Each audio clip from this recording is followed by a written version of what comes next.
Hi friends, எல்லாருக்கும் வணக்கம். சின்ன மருமகள் சீரியல்ல நாளைக்கு எபிசோட்ல என்ன நடக்க போகுது அப்படின்னு தாங்க இந்த வீடியோல பார்க்க போறோம். சேதுவுக்கு ஈஸ்வரி ஃபோன் பண்ணிட்டு இப்படி தமிழ்ச்செல்வி வந்து எதிர்க்கட்சிக்காரங்கிட்ட 10 லட்சமோ 20 லட்சமோ பணத்தை வாங்கிட்டு உனக்கு ஆப்போசிட்டா வந்துட்டு பிரச்சாரம் பண்ண போறாளாமா அப்படின்னு எனக்கு நம்ப தகுந்த இடத்துல இருந்து நியூஸ் வந்துச்சு அப்படின்னு சொல்லிடுறாங்க. ஓ அப்படியா, அவ என்ன பண்றாளோ பண்ணட்டும், நான் பாத்துக்கிறேன் அப்படின்னு சொல்லிட்டு சேது சொல்றாரு. அதுக்கப்புறமா அவர் பிரச்சாரம் பண்ணிட்டு இருக்காரு. அங்க தமிழ்ச்செல்வி நிக்கிறாங்க. அவங்க கிட்ட போயிட்டு இவர் பேசுறாரு. பேசிட்டு சொல்றாரு, நீ வந்து இப்படி எனக்கு அகைன்ஸ்டா பிரச்சாரம் பண்ணி நீ வந்து என்ன ஜெயிக்கணும்னு அவசியம் கிடையாது.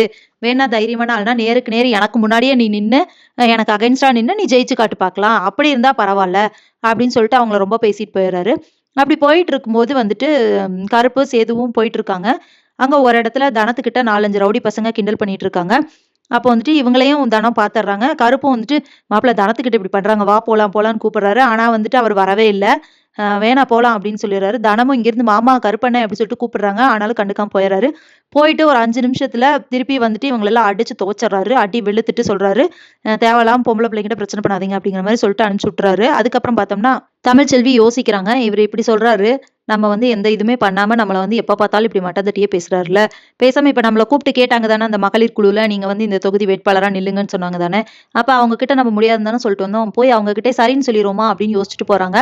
போயிட்டு என்ன பண்ணிடுறாங்கன்னா, அங்க போய் சொல்றாங்க. சரி நீங்க சொன்னீங்களா அதே மாரி நான் இந்த சோழவந்தான் தொகுதியில வேட்பாளரா நிக்கிறேன்.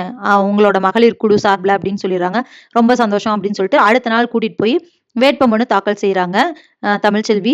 அதுக்கப்புறமா வந்துட்டு இந்த விஷயம் சேதுவுக்கு வருது. அவங்க வீட்ல வந்துட்டு சாவித்திரி வந்து சேதுன்ட்டு ஓடி வராங்க. என்னாச்சு? ஏன் அத்தை இப்படி வரீங்க? அப்படின்னு சொல்லி சேது கேட்குறாரு. அந்த தமிழ்ச்செல்வி உனக்கு ஆப்போசிட்டா இதே தொகுதியில நிக்கிறாளாமா வேட்பாளரா அப்படின்னு சொல்லி சொல்றாங்க. அதை கேட்டு வீட்ல இருக்கிற எல்லாருக்குமே ஷாக்கு. என்னது தமிழ்ச்செல்வி சேதுவுக்கு ஆப்போசிட்டா நிக்கிறாளா அப்படின்னு சொல்லிட்டு அதுக்கப்புறமா வந்துட்டு சேது ஓஹோ நிக்கட்டும் நான் பாத்துக்கிறேன் அப்படின்னு சொல்லிடுறாரு. ஸோ இப்போ என்ன ஆகுதுன்னா இவங்க 2 பேத்துக்கும் பலத்த போட்டி. இவங்களும் வந்துட்டு தமிழ்ச்செல்வியும் அவங்களோட மகளிர் குழுவுக்கு இதா வந்துட்டு சப்போர்ட் பண்ணி ஓட்டு கேட்குறாங்க. சேதுவும் சுயேட்சையா நிக்கிறாரு இல்லையா, அவரு ஓட்டு கேட்கிறாரு. இதுக்கு இடையில யார் ஜெயிக்க போறாங்க? ஜெயிச்சாலும் இன்னொருத்தங்க மேல கோவப்பட போறாங்க. தமிழ்ச்செல்வி பொலைட்டா போயிருவாங்க. பட் சேது வந்துட்டு நீ ஏதோ சூழ்ச்சி பண்ணி தான் என்ன ஜெயிச்ச அப்படிங்கிற மாதிரி சொல்லுவாரு. ஸோ யார் ஜெயிக்க போறாங்க? இதனால குடும்பத்துக்குள்ள என்ன பிரச்சனை வரப்போகுது? இதுக்கு இடையில ஈஸ்வரி இவங்க 2 பேரும் எதிரா நிக்கிறனால இதை வச்சு ஏதாவது கேம் விளையாடுவாங்களா? இல்ல என்ன நடக்க போகுது அப்படிங்கிறத இனி வர்ற வீடியோல ஒன்னொன்னா பார்க்கலாம் ஃப்ரெண்ட்ஸ். அது வரைக்கும் வெயிட் பண்ணுங்க. நன்றி, வணக்கம்.